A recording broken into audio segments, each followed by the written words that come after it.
La Osbu a participé au lancement du 3e sommet mondial de l'économie islamique 2026, organisé par le forum Al-Baraka pour l'économie islamique à Istanbul, en Turquie, sous le thème « Le capital dans l'économie islamique, structurer la richesse pour un développement durable ».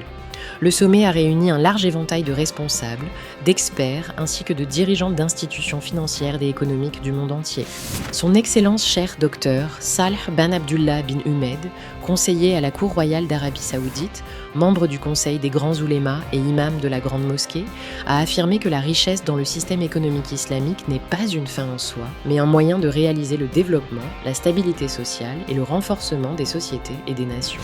La présidence des affaires religieuses des deux saintes mosquées a annoncé le lancement de programmes de sensibilisation et d'enrichissement à l'occasion de la saison de la Omra, tout en renforçant la préparation de ses équipes opérationnelles, techniques et de terrain au service des visiteurs. Ces programmes offrent en permanence des services religieux, d'orientation et de traduction, contribuant ainsi à enrichir l'expérience des visiteurs des deux saintes mosquées. Le 5e sommet Africité a débuté à Rabat, au Maroc, avec une participation internationale. Cette édition met l'accent sur le leadership des femmes en Afrique à travers des discussions portant sur leur rôle dans le développement, la consolidation de la paix, la cohésion sociale et la stabilité des sociétés africaines.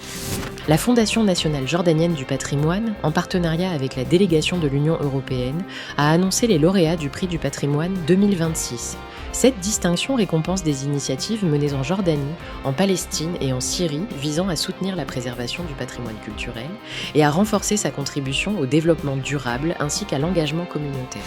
L'agence de presse saoudienne a documenté l'arrivée des fidèles à la mosquée du prophète pour accomplir la première prière du vendredi après le Hajj, dans un contexte marqué par un dispositif complet de sécurité et d'organisation. Les vols de l'aviation de sécurité ont contribué à la surveillance des mouvements de foule et à la fluidité des déplacements, dans le cadre des efforts continus du royaume pour servir les hôtes d'Allah et atteindre les objectifs de la vision saoudienne 2030.